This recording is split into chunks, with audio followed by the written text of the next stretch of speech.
علی کی جب خلافت آئی تھی چوتھی خلافت تو فدق لے لیتے واپس. کیوں علی نے فدق واپس نہیں لیا؟ یہ سوال ہر تھوڑے دنوں بعد واٹس ایپ پہ گھوم رہا ہوتا ہے. تو سن لیجئے گا جواب آج اس کا. بھائی فدق اگر آپ اتنے ہی کہتے ہیں فدق کا معاملہ اہم تھا تو علی کی جب خلافت آئی تھی چوتھی خلافت تو فدق لے لیتے واپس. علی نے فدق کو کیوں پھر اگنور کیا؟ خدا قسم یہ سوال نیا نہیں ہے.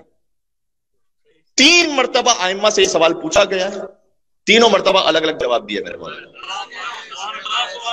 3 مرتبہ سوال پوچھا گیا. ابو بصیر نے پوچھا صادق آل محمد سے, اللہم صلی علی محمد وآل محمد. ابو بصیر نے پوچھا کہ مولا امام صادق علیہ السلام سے کہ مولا یہ جو فدق تھا وہ آپ کے جد نے واپس کیوں نہیں لے لیا جب ان کی خلافت آئی تھی؟ ایسا خوبصورت جواب ہے میرے مولا کا. میرے مولا نے کہا اس لیے کہ جب علی ابن ابی طالب کی ظاہری خلافت آئی تو وہ جو ظالم تھا وہ بھی مر چکا تھا, وہ اپنا عذاب بھگت رہا تھا. جو مظلومہ تھی وہ دنیا سے جا چکی تھی, وہ اپنا اجر پا رہی تھی اللہ کے پاس سے. علی فدق کو واپس لے کر نہ ان کا اجر کم کرنا چاہتے تھے نہ اس کا گناہ کم کرنا چاہتے تھے.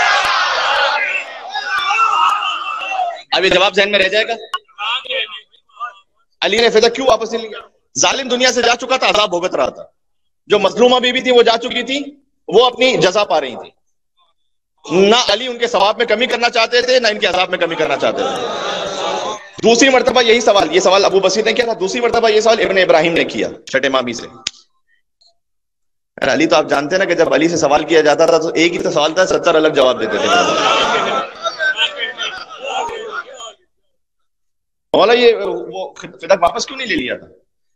کہا اچھا, مولا نے پلٹ کے سوال کر دیا. کہا اچھا یہ بتاؤ مجھے, جب رسول اللہ کو مکہ چھوڑنا پڑا, ہجرت فرمائی, ان کا اپنا ایک ذاتی گھر تھا وہاں جس پر مکے والوں نے قبضہ کر لیا تھا.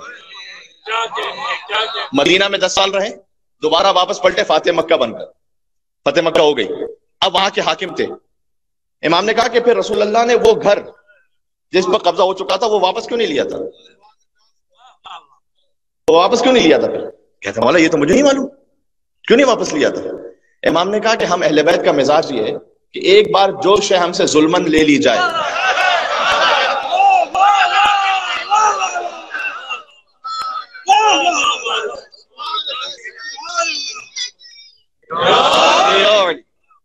پہنچ رہی ہے, ایک بار جو شے ہم سے ظلمن لے لی جائے ہم اسے واپس نہیں لیتے. جو ظلمن لے لی گئی وہ لے لی گئی.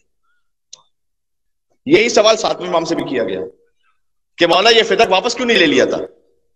تو میرے مولا نے کہا کہ دیکھو اللہ نے ہمیں ولی بنایا ہے تمام انسانوں کا, لہٰذا اگر کسی انسان پر, کوئی عام انسان پر ظلم ہوتا ہے نا تو ہم اس کے ولی بن کر مظلوم کو حق دلاتے ہیں. ہمارا ولی خود اللہ ہے, ہم اپنا حساب نہیں لیتے, وہ لے لے گا وہاں سے.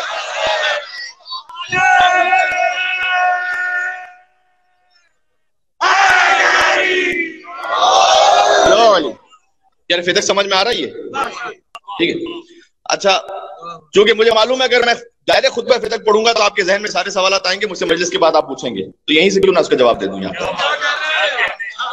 کہ بھائی مولا علی کی حکومت میں تو اتنا اہم تھا تو واپس کیوں نہیں لیا؟ 3 جواب ہو گئے. اچھا, اگر حقیقی فدق واپس کرنا ہے, فدق تو ایک ٹوکن پروٹیسٹ تھا.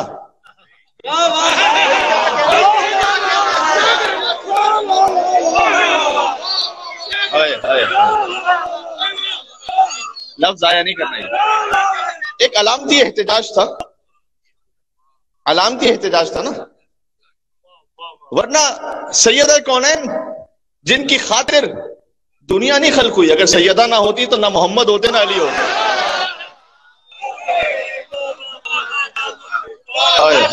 حدیث قدسی پڑھی میرے بھائی.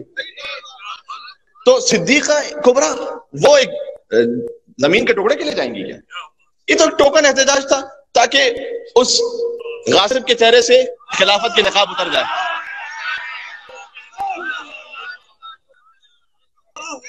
یہ اس خاطر ہے, میں جو کہہ رہا ہوں یہ اس خاطر ہے کہ ہارون رشید نے بڑا اچھا بننے کی خاطر ایک مرتبہ امام موسیٰ کاظم علیہ السلام سے کہا کہ آپ سے فدق جو غصب کیا گیا تھا نا, دل میں درود پڑھتے جائے گا, آپ سے جو فدق غصب کیا گیا تھا نا وہ ہم واپس کر دیتے ہیں, کیونکہ اب حکومت بڑی ہی پھیل چکی تھی، تو اب وہ زمین کا جو حصہ تھا وہ اتنا زیادہ کوئی اہم نہیں بچا تھا، تو اب وہ واپس کر دیتے ہیں آپ کو.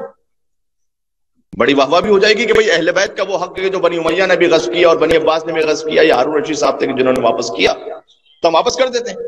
امام نے اس کی جانب دیکھ کر کہا اگر میں نے حد بتا دی نا فدق کی تو واپس نہیں کر سکو گے.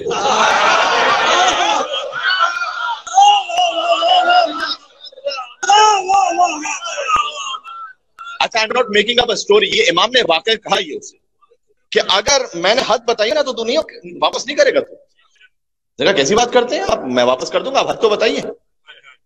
امام نے کہا فدق کی ایک حد عدن ہے، دوسری سمرقند ہے، تیسری افریقہ ہے، چوتھی بحر خضر ہے.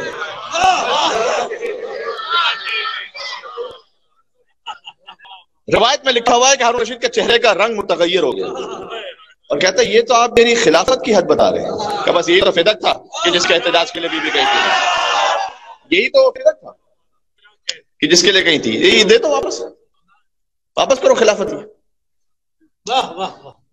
فدق علامت ہے غصب خلافت کی، یہ ذہن میں رکھے گا، اس لیے بیان فدق پہ تکلیف ہوتی ہے، ورنہ زمین کے ایک ٹکڑے پہ کسی کیا تکلیف ہے، پتہ ہے کہ اس کا اثر کیا ہے.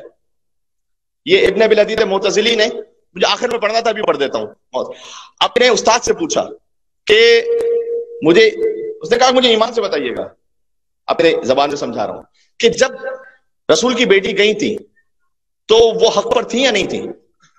وہ تھی حق پر، یعنی مجھے بتائیے کہ سنی عالم ہے، اپنے سنی عالم سے استاد سے پوچھ رہا ہے، کہا وہ حق پر تھی. یہ کیوں آج فدق پڑھنا اہم ہے، اس میں اس کا جواب موجود ہے. کہا وہ حق پر تھی، تو کپڑے دیا کیوں نہیں انہوں نے؟ تو کہا دیا اس لیے نہیں کہ جیسے ہی وہ فدق دیتے نا بی بی کی صداقت ثابت ہو جاتی، وہ اگلے ہی لمحے علی کی خلافت کا دعویٰ کر لیتی. یہ بات معمولی نہیں ہے، اس پر دار و مدار خلافت کا. اس نے یہ کہا اس سنی عالم نے کہ اس لیے نہیں دیا کہ جیسے ہی فدق کی حقانیت ثابت ہوتی نا وہ اگلے لمحے خلافت کا دعویٰ کر دیتی علی کے لیے. تو چونکہ ابھی صداقت کو قبول کر چکے تھے تو جو خلافت کا دعویٰ تھا اسے جھٹلایا نہیں جا سکتا تھا. پھر اب تک کا اہم ترین جملہ کہنے لگا ہوں، کیا کہنا بی بی آپ کے قدموں کی خاک پر ہماری نسلیں قربان ہو جائیں، حکمت فاطمی پر ہماری نسلیں قربان ہو جائیں. بی بی آپ نے اس شخص کو دو راہے پر آ کے کھڑا کر دیا، یا مجھے سچا کہو اور حکومت چھوڑو، یا مجھے جھوٹا کہو اور جنت چھوڑو. ایک پاکستان کے بہت بڑے اینکر ہے، آپ نے مجھے ٹی وی پہ دیکھا ہوا ہے، ان سے ایک آف دا ریکارڈ بات ہے، اس لیے میں نام نہیں لینا چاہتا. بات ہو رہی تھی تو سیدہ کا حق یہ تھا یا نہیں تھا؟ انہوں نے کہا دیکھیں یار میں ایک بات کہوں گا تو پھر آپ ناراض نہ ہو جائیے گا، حق تھا تو صحیح، لیکن جب انہیں پتا تھا کہ وہ نہیں دیں گے نا تو مانگنا ہی نہیں چاہیے تھا.